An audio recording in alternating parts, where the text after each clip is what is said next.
नाज़रीन अस्सलाम वालेकुम, मैं हूँ इमरान वसीम। नाज़रीन, बानी तहरीक इंसाफ इमरान खान के लिए एक नहीं 3 बुरी ख़बरें इस व्लॉग में आपके साथ हम शेयर करने जा रहे हैं। पहली बुरी ख़बर बानी तहरीक इंसाफ साबिक़ वज़ीर आज़म इमरान खान के लिए सुप्रीम कोर्ट से है। दूसरी बुरी ख़बर बानी तहरीक इंसाफ इमरान खान के लिए रावलपिंडी से है। और तीसरी बुरी ख़बर इस्लामाबाद हाई कोर्ट से है। तो इन तीनों फोरम से इमरान खान के लिए जो बुरी ख़बरों की हैट्रिक हुई है, इनकी तफसीलात इस व्लॉग में आपके साथ हम शेयर करने जा रहे हैं। कुछ दीगर ख़बरें भी हैं, उनकी तफसीलात भी अपने व्लॉग में हम शामिल करेंगे। लेकिन आज इन प्रोग्राम का आगाज़ करने से पहले आपसे 2 दरख्वास्तें करनी हैं। एक दरख्वास्त का आपको मालूम है कि हम कहते हैं कि चैनल को सब्सक्राइब कर लें। जिन दोस्तों ने या भाइयों बहनों ने बुज़ुर्गों ने अभी तक हमारा चैनल सब्सक्राइब नहीं किया, वो सब्सक्राइब कर लें, बेल आइकॉन का बटन प्रेस करें और वीडियो अगर पसंद आती है तो इसको लाइक भी करें और अपने दोस्तों के साथ, अपनी कम्युनिटी के साथ ज़्यादा से ज़्यादा आपने हमारे इस व्लॉग को शेयर भी करना है। दूसरी रिक्वेस्ट नाज़रीन ये है कि ये कॉफ़ी का मेरे पास कप है, तो आज जहां आपके साथ ख़बरें शेयर कर रहे होंगे तो बीच में 1-2 सिप भी मैं ले लूँगा ताकि ये ठंडी ना हो जाए। तो ये इसके लिए मैं आपसे इस दरख्वास्त के साथ मैं आपसे माज़रत भी करता हूँ, क्योंकि आज ये कॉफ़ी का कप भी आपके और मेरे माबैन जो है वो कुछ थोड़ी सी मुदाखलत भी करेगा। तो पहली खबर से नाज़रीन, जो इस्लामाबाद हाई कोर्ट से इमरान खान के लिए, उससे हम अपने प्रोग्राम का आगाज़ करने जा रहे हैं। नाज़रीन, साइफ़र केस में आज जो प्रोसिक्यूशन की जानिब से इस्तदा की गई कि 1 हफ़्ते का वक्त दिया जाए। नए प्रोसिक्यूटर तैनात हुए साइफ़र केस में FIA की तरफ से जस्टिस रिटायर्ड हामिद अली शाह साहब। लेकिन इस्लामाबाद हाई कोर्ट ने, जो प्रोसिक्यूटर का ये कहना था कि मुझे 1 हफ़्ता दे दें, मैं ज़्यादा वक्त नहीं लेना चाहता, मुझे आज फ़ाइल मिली है, मैंने इस फ़ाइल को देखना है, मुकदमे के पूरे रिकॉर्ड को देखना है। लेकिन इस्लामाबाद हाई कोर्ट ने कहा कि आप तैयारी करते रहिएगा, हम इमरान खान के वकील को कहते हैं कि आप अपने दलाइल का आगाज़ करें, इस दौरान अपनी आप फ़ाइलें भी देख लीजिएगा और केस का रिकॉर्ड भी देख लीजिएगा। तो यहाँ तक तो इमरान खान के लिए अच्छी खबर है, जो इस्लामाबाद हाई कोर्ट ने कार्रवाई के आगाज़ में ही बता दी। लेकिन इसके बाद नाज़रीन, जब सलमान सफदर साहब ने अपने दलाइल का आगाज़ किया तो सबसे पहले उन्होंने जो केस के हक़ाइक़ हैं वो अदालत के सामने रखे। सलमान सफदर साहब नाज़रीन ये कहते हैं, बल्कि क्या कहते हैं ये आपको बता देते हैं, और फिर जज साहबान के सवालात क्या थे वो भी आपको बताएंगे। सलमान सफदर साहब ने कहा कि इमरान खान साहब को 15 अगस्त को गिरफ्तार किया गया, शाह महमूद कुरैशी को 19 अगस्त को गिरफ्तार किया गया और तलबी का नोटिस इमरान खान को 30 नवंबर का दिया गया। 28 मार्च 2022 का नाज़रीन जो बनी गाला में इजलास हुआ था, उसमें सलमान सफदर ने कहा कि FIA की इंक्वायरी में उस 28 मार्च 2023 के बनीगाला में होने वाले इजलास को साजिश करार दिया गया कि वो मुल्क के खिलाफ साजिश थी। सलमान सफदर ने कहा कि यह मुकदमा 17 माह की ताख़ीर से दर्ज हुआ है। एक ये भी हमारा कानूनी पॉइंट है कि 17 माह के बाद आप कैसे मुकदमा दर्ज कर सकते हैं। और फिर ये कहा गया कि इंक्वायरी के सिलसिले में इमरान खान को पहला नोटिस अक्टूबर 2022 में दिया गया। और फिर उन्होंने एक अहम नुकता उठाया कि इस केस में जो मुद्दई है वो तो वजारत दाखिला को बना लिया गया, तो साइफ़र गुम हुआ था वजारत ख़ारजा का, तो फिर मुद्दई वजारत ख़ारजा को होना चाहिए था, वजारत दाखिला कैसे मुद्दई बन गई। और फिर सलमान सफदर ने अपने दलाइल का ज़्यादा जो फोकस रखा वो नाज़रीन बानी तहरीक इंसाफ इमरान खान के जो साबिक़ प्रिंसिपल सेक्रेटरी आज़म खान, उस पर ज़्यादा फोकस रखा। अब यहाँ पे आप देखने वालों की इजाज़त से कि आज़म खान का स्टेटमेंट निकाल भी दें, मेरी राय के मुताबिक निकाल भी दें, तो जो सेक्रेटरी ख़ारजा थे सुहेल महमूद साहब, जो असद मजीद साहब का स्टेटमेंट है जो अमेरिका में पाकिस्तान के सफ़ीर थे, और जो तिरमिज़ी साहब का स्टेटमेंट है जिसमें तिरमिज़ी साहब ने कहा कि अमेरिका की तरफ से हमें फ़ोन आया, उनके जो डिप्टी गालिबन जो यहाँ पे सफ़ीर हैं, डिप्टी सफ़ीर गालिबन, मैं आसान अल्फाज में बता रहा हूँ, उन्होंने फ़ोन करके कहा कि जो खान साहब ने जो हम पे इल्ज़ाम लगाया है, जो लेटर जो है वो लहरा के दिखाया है 27 मार्च 2023 के जलसे में, इसकी हमें कापी दें, ये हम पे इल्ज़ाम क्यों लगा है। यानी उनके इल्ज़ाम से, तिरमिज़ी साहब के बयान से, असद मजीद साहब के बयान से, सुहेल महमूद साहब के बयान से, तो ये वाज़े तौर पे खान साहब के ऊपर सारा मलबा डाला गया और बयानात दिए गए, हल्फे बयानात दिए गए कि ये मुल्क की सिक्योरिटी के साथ कंप्रोमाइज़ किया गया। जो खान साहब ने साइफ़र के ऊपर जो है वो सियासी बयानिया बनाया, तो आज़म खान साहब का बयान निकल भी जाए तो बाकी के बयानात को कहाँ लेके जाएंगे, वो भी तो खान साहब के खिलाफ हैं। तो मियाँ गुल हसन औरंगज़ेब साहब ने पूछा सलमान सफदर साहब ने कि आपने ये जो कहा कि एक ही दिन में सेक्शन 164 का और 161 का आज़म खान का स्टेटमेंट रिकॉर्ड हो गया, क्या जो सेक्शन 164 के बयान की रिक्वायरमेंट होती है उनको पूरा किया गया। क्या आज़म खान के ऊपर जिरा की गई? क्या डिफेंस काउंसिल ने यह सवाल किया कि आज़म खान को जो है वो अगवा किया गया था? तो सलमान सफदर साहब ने कहा कि देखें, आज़म खान पहले तो मुलज़म थे, फिर उनको वादा माफ़ गवाह बना दिया गया। हमें तो ये पता नहीं कि आज़म खान FIA के मुलज़म हैं या वादा माफ़ गवाह हैं।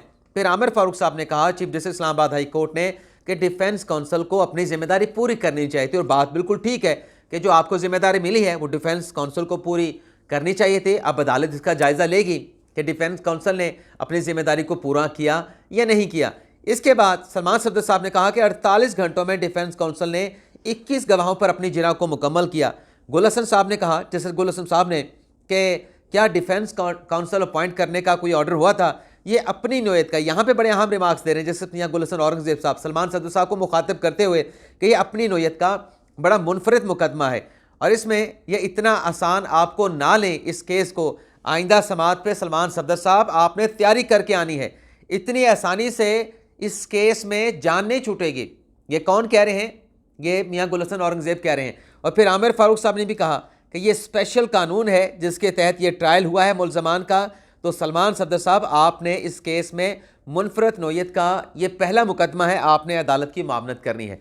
तो जज साहबान के रिमार्क्स आपके सामने है। तो इसके लिए सलमान सफदर साहब को मुतनब्बे कर दिया गया कि इस केस को आपने आसान नहीं लेना, यह बड़ा हसास और अपनी नोयत का पहला केस है, तो आपने तैयारी भी करनी है और हमारी मामनत भी करनी है। इतना आसान नहीं है कि आप आएँ और आपकी जान छूट जाए, इमरान खान साहब रिहा हो जाएं। यह ऐसा इतना आसान नहीं है। तो 11 मार्च तक इस केस की समाअत को नाज़िम मुलतवी किया गया है और इसके साथ साथ जो तोशा खाना का केस है उसकी समाअत भी 11 मार्च तक मुलतवी कर दी गई। यानी आज सिर्फ साइफर केस की समाअत हुई है, तोशा खाना पर अभी अदालती कार्रवाई का आगाज़ नहीं हुआ। थोड़ा सा नाज़िम कॉफ़ी का सिप ले लूँ। अब सुप्रीम कोर्ट से खबरें आपके साथ नाज़िम हम शेयर कर लें। एक तो नाज़रीन, जुडिशल कमीशन जजेस की अपॉइंटमेंट के हवाले से जो जुडिशल कमीशन है उसका इजलास हुआ था, तो उसमें बलूचिस्तान हाई कोर्ट के चीफ जस्टिस नईम अख्तर अफगान साहब को सुप्रीम कोर्ट का जज बनाने की मंजूरी दी गई थी और ये मामला हतमी अप्रूवल के लिए पार्लिमानी कमेटी को भिजवा दिया गया था। आज नाजरीन फारूक एच नाइक साहब की सरबराही में पार्लिमानी कमेटी का इजलास हुआ है जिसमें नईम अख्तर अफगान साहब की सुप्रीम कोर्ट के जज के लिए जो रिकमेंडेशन थी उसकी मंजूरी दे दी गई है। अब ये अप्रूवल सदर मुमलिकत को भेजी जाएगी वाया वजारत कानून वज़ीर आज़म के थ्रू और फिर सदर मुमलिकत जो है जब इसकी अप्रूवल दे देंगे नईम अख्तर अफगान साहब की समरी की, तो फिर सुप्रीम कोर्ट में नए जज जस्टिस नईम अख्तर अफगान साहब की तकरीब हल्फ बर्दारी होगी। यानी सुप्रीम कोर्ट में एक नया जज आइंदा चंद दिनों में आने वाला है। लेकिन उसके साथ साथ नाज़रीन जस्टिस सरदार तारिक मसूद जो कि सुप्रीम कोर्ट के सीनियर प्यूनी जज हैं, 10 मार्च को वो सुप्रीम कोर्ट के जज के ओहदे से रिटायर्ड होने जा रहे हैं। इसके अलावा नाज़रीन सुप्रीम कोर्ट की एक और खबर भी आपके साथ शेयर कर लें। भुट्टो रेफरेंस केस जिस पर गुज़िश्ता रोज़ सुप्रीम कोर्ट ने 13 समातों के बाद 6 समातें 2011-2012 में हुई थी और आखिरी 7 समातें काजी फैसल साहब ने इस रेफरेंस को चीफ जस्टिस बनने के बाद समात के लिए मुकर्रर किया और काजी फैसल साहब को ये दाद मिलनी चाहिए या प्रिसेशन होनी चाहिए कि जितने भी मुश्किल केस है जो माजी के चीफ जस्टिस साहबान को टेकअप करके उनके फैसले करने चाहिए थे, ये काजी फैसल साहब ने इन मुश्किल केसेस को लगाया भी है, इन मुश्किल केसेस का वो उन्होंने फैसला भी किया है। आप परवेज़ मुशर्रफ का केस देखें, किसी ने नहीं सुना, जिनको बहादुर बहादुर जज के खिताब दिए गए, चाहे वो गुलजार थे, चाहे वो चीफ जस्टिस गुलजार साहब थे, चीफ जस्टिस बंदियाल साहब थे, तो किसी ने नहीं लगाया। इसी तरीके से ये भुट्टो रेफरेंस वाला केस इफ्तिखार चौधरी साहब फैसला नहीं कर सके। उसके बाद जस्टिस अपने वो जिलानी साहब आए, उनके बाद नासिर मुल्क साहब आए, जवाद ख्वाजा साहब आए, जमाली साहब आए, उसके बाद साकिब निसार साहब आए, उसके बाद आसिफ सईद खोसा आए, गुलजार साहब आए, उमरता बंदियाल साहब आए। 9 चीफ जस्टिस गुजरे, किसी ने सदारती रेफरेंस का फैसला नहीं किया। इसको भी काजी फैसल साहब ने लगा के निपटाने जा रहे हैं। कल 11:30 बजे भुट्टो रेफरेंस केस का सुप्रीम कोर्ट फैसला सुनाने जा रही है। वैसे ये फैसला नहीं होता सदारती रेफरेंस पे, सदारती रेफरेंस पे सुप्रीम कोर्ट की राय होती है। तो 11:30 बजे ये राय सुप्रीम कोर्ट अनाउंस करेगी और भुट्टो के वर्सा को सुप्रीम कोर्ट के रजिस्ट्रार की जानिब से नोटिस जारी करके जो है उन्हें आगाह कर दिया गया कि सुप्रीम कोर्ट कल सदारती रेफरेंस पे अपना फैसला सुनाने जा रही है। अब जुडिशल कमीशन की तश्कील से कैसे इनकार हुआ नाजरीन, इस मामले पे आने से पहले कुछ और चीज़ें जो जुडिशल कमीशन की तश्कील से जुड़ी हैं उनकी डिटेल आपके साथ शेयर कर रहे हैं। और पाकिस्तान तहरीक इंसाफ के लिए एक और भी बुरी खबर है, वो नाज़रीन ये है कि पाकिस्तान तहरीक इंसाफ जो आम इंतखाबात में तो धांधली के इल्ज़ामात लगा रही है कि फार्म 45 जो है ऐसे हैं, फार्म 45 हमारे पास हैं, इलेक्शन में धांधली हो गई है, हमें हरवाया गया है। तो दूसरी तरफ नाज़रीन जहां आप जनरल इलेक्शन में धांधली के इल्ज़ामात लगा रहे हैं, तो दूसरी तरफ नाज़रीन ये हुआ है कि intra party election Pakistan Tehreek Insaf के फिर चैलेंज हो गए हैं। इलेक्शन कमीशन में महमूद खान और मोहम्मद मुजम्मल और इनके साथ अकबर बाबर आए थे, इनकी तरफ से PTI के इंट्रा पार्टी इलेक्शन को, इंतखाबात को चैलेंज कर दिया गया है। अब नाज़रीन सवाल तो बनता है कि 8.5 लाख आपके पार्टी के मेंबर हों, आपके वोटर हों, उसमें सिर्फ 994 लोग सिर्फ वोट डालें, तो फिर सवाल क्यों ना उठेगा? सवाल तो फिर लोग उठाएंगे ना, और ये अकबर बाबर साहब ने उठा दिया है। अब देखते हैं इलेक्शन कमीशन इस दरख्वास्त पर क्या करता है।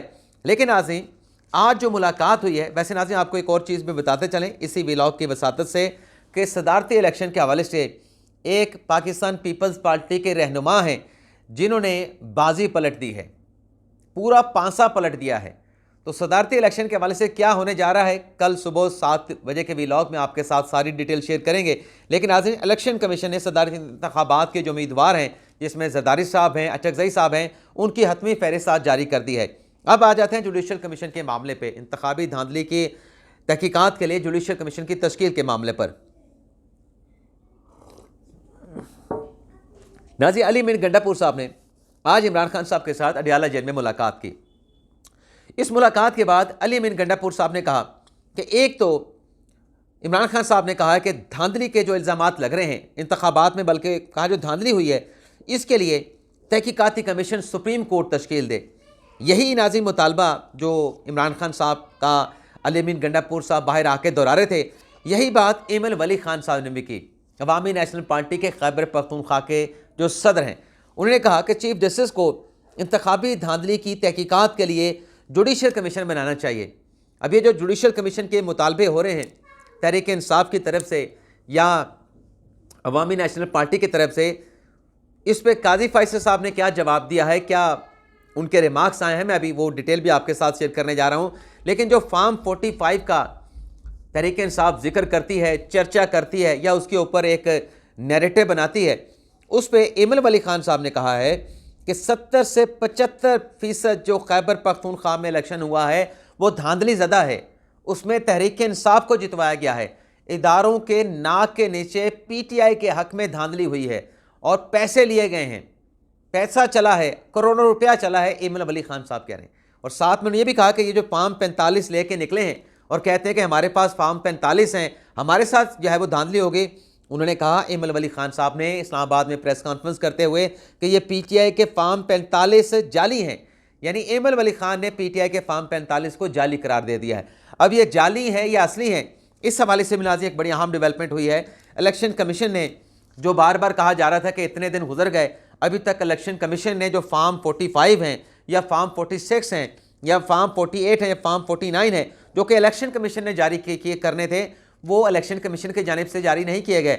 आज मजलिस वहदतुल मुस्लिमीन ने एक इसी हवाले से दरख्वास्त भी दायर की थी, जिसमें एमन मजारी साहबा पेश हुई थी, जिसमें अली हादी पेश हुए थे। तो इस्लामाबाद हाई कोर्ट ने इस दरख्वास्त पे कुछ एतराज़ात थे, उन एतराज़ात को रिमूव करने का कहा था और कल तक इस केस को मुलतवी कर दिया गया था फार्म 45 का। लेकिन कल की इस्लामाबाद हाई कोर्ट की समाअत की फिक्सेशन से पहले ही इलेक्शन कमीशन ने जो कौमी और सूबाई असम्बलियों के नाज़रीन टोटल फार्म 45 हैं या 46 हैं, 48 हैं, 49 हैं, इनको नाज़रीन आज इलेक्शन कमीशन की वेबसाइट पर जारी कर दिया गया है। यानी अब जो असली वाले फार्म 45 हैं वो इलेक्शन कमीशन की वेबसाइट से आप ले सकते हैं। अब किसी के पास उससे मिलते जुलते हैं, उससे अगर धांधली सामने आती है तो फोरम मौजूद है, आपको ट्रिब्यूनल में जाना होगा। आज नाज़रीन सुप्रीम कोर्ट में PB7 ज़ियारत में, यानी जो बलोचिस्तान असम्बली का सूबाई हल्के में मुबैना धांधली के हवाले से एक केस की इलेक्शन मैटर की समाअत हुई। चीफ जस्टिस काजी फैसल साहब का बेंच था, जिसमें मोहम्मद अली मज़हर साहब थे, जिसमें मुसरत हलाली साहबा थी। तो काजी फैसल साहब के बेंच ने इस्तफसार किया कि क्या आप ये कहते हैं क्या इसमें कोई धांधली हुई है? तो इस पर कंप्लेनेंट ने कहा, जो सुप्रीम कोर्ट में अपील लेके गया है, कि जी बिल्कुल धांधली हुई है। तो काजी फैसल साहब के बेंच ने कहा कि अगर आपके पास, आप कहते हैं कि धांधली हुई है, आपके पास सबूत मौजूद हैं, तो फिर आप मुतलका फोरम पे जाएं, आप इलेक्शन कमीशन के पास जाएं, आप ट्रिब्यूनल के पास जाएं। जब आपके पास सबूत मौजूद है, मुतलका फोरम भी मौजूद है, तो आइन तो बड़ा वाज़ेह है, आपको अपनी लीगल रेमेडी अवेल करनी चाहिए। हम इस मामले में कैसे मदाखलत कर लें? हम तो शवाहिद रिकॉर्ड नहीं कर सकते। और फिर काजी फैसल साहब ने और उनके बेंच ने यह वाज़ेह तौर पे कहा कि इलेक्शन कमीशन आइनी इदारा है, आइनी इदारे का एहतराम होना चाहिए। हाँ, किसी जगह पर अगर आइन और कानून की खिलाफ वर्जी है तो हम मदाखलत कर सकते हैं, लेकिन जहाँ पे आइन और कानून की खिलाफ वर्जी ना हो तो कैसे इल्ज़ामात, महज इल्ज़ामात की बिना पे हम मदाखलत कर दें? तो जुडिशल कमीशन की जो तश्कील मशकील, जो इस तरह की बातें हो रही हैं, तो मुझे लगता है कि जो कहा जा रहा है कि जुडिशल कमीशन बना दें, चीफ जस्टिस की सरबराही में बना दें, ये जुडिशल कमीशन बनना इतना आसान नहीं होगा। इसके लिए फिर पीटीआई को हुकूमत के साथ बैठ के कोई कानून साजी जैसे कि 2014 में हुई थी, उस तरह की कानून साजी करवाना पड़ेगी, फिर ही सुप्रीम कोर्ट का कोई जुडिशल कमीशन इस सिलसिले में बन सकेगा। ये भी नाज़रीन इनकार हो गया जी, बज़ाहिर मेरे ख्याल से, तो मेरी राय के मुताबिक इनकार हो गया, क्योंकि काजी साहब के बेंच ने वाज़ेह तौर पे कहा कि आइन बड़ा वाज़ेह है, अगर आपके पास कोई चीज़ें मौजूद हैं तो मुतलका फोरम पे चले जाएं। इसके अलावा नाज़रीन, ये जो इदारों के ऊपर धांधली के इल्ज़ामात लगा रहे थे कि उन्होंने रिजल्ट चेंज करवा दिए, जिनको सिक्योरिटी की ड्यूटी दी गई थी, तो आज कोर कमांडर कॉन्फ्रेंस भी हुई है आर्मी चीफ सैयद आसिम मुनीर शाह साहब की सरबराही में। इस कॉन्फ्रेंस में नाज़रीन जो इस किस्म के धांधली के या इदारे के इन्वॉल्व होने के इल्ज़ामात लगाए गए थे, तो इस फोरम पे बड़ा स्ट्रांगली ये मैसेज दिया गया कि जो सोशल मीडिया और कुछ सियासी अनासर हैं, थोड़े से सोशल मीडिया के और सियासी जो एलिमेंट्स हैं, उनकी तरफ से जो गैर मुसद्दका इल्ज़ामात लगाए जा रहे हैं, फ़ौज को बदनाम किया जा रहा है और बेबुनियाद सियासी इल्ज़ामात या सियासी बयानबाजी की जा रही है, ये करने के बजाय कोर कमांडर कॉन्फ्रेंस के इजलास में कहा गया है कि आप के पास सबूत हैं तो सबूत लेके कानूनी फोरम की पैरवी करें। यानी जो काजी फैसल साहब ने कहा कि मुतलका फोरम पे जाएं, उसी से मिलता जुलता स्टेटमेंट फौज की तरफ से भी आ गया। अगर आपके पास सबूत हैं तो फिर आप मुतलका फोरम पे चले जाएं, जाके तहकीकात करा लें। तो ऐसे तो नहीं हो सकता कि सुप्रीम कोर्ट पूरे इलेक्शन को सेटिसाइड कर दे। ये नाज़रीन इस बात का सवाल ही पैदा नहीं होता कि सुप्रीम कोर्ट पूरा इलेक्शन उड़ा दे। आपको इसके लिए ट्रिब्यूनल में ही जाना पड़ेगा। नाज़रीन, जो प्रेस रिलीज जारी हुई है कोर कमांडर की, उसमें यह भी कहा गया है कि इक़्तिदार की मुंतकली के बाद जो माहौल है, जो हालात है, उस पर यानी पुरअमन अंदाज में इक़्तिदार की मुंतकली पर कोर कमांडर कॉन्फ्रेंस में इत्मीनान का इजहार किया गया है और ये भी इस उम्मीद का भी इजहार किया गया है कि इसके बाद यानी इक़्तिदार की मुंतकली के बाद मुल्क में अमन आएगा, सियासी इस्तेहकाम आएगा, खुशहाली आएगी और इस्तेहकाम ही आगे बढ़ने का वाहिद रास्ता है, ये भी कहा गया है। और फ़ौज ने इस कोर कमांडर कॉन्फ्रेंस इजलास में ये भी कहा है कि जो इलेक्शन के दौरान फ़ौज को मैंडेट दिया गया था, उस मैंडेट के मुताबिक फ़ौज ने पुरअमन इलेक्शन के माहौल को यकीनी बनाया है, अवाम को पुरअमन इलेक्शन का माहौल फराहम किया है। इससे ज़्यादा जो है वो फ़ौज का इलेक्शन के प्रोसेस से ताल्लुक़ नहीं था, लेकिन जो बेबुनियाद सियासी इल्ज़ामात लगा के सोशल मीडिया के एलिमेंट्स और सियासी एलिमेंट जो है, जो जज्बात को इश्तियाल दिलाना चाहते हैं, लोगों को उकसाना चाहते हैं, उनके पास अपने इल्ज़ामात के अगर कोई शवाहिद हैं तो वो मुतलका फ़ोरम पे रजू करें। तो ये नाज़रीन हमारा व्लॉग, उम्मीद करते हैं कि आपको पसंद आया होगा। इजाज़त चाहते हैं, अल्लाह हाफ़िज़।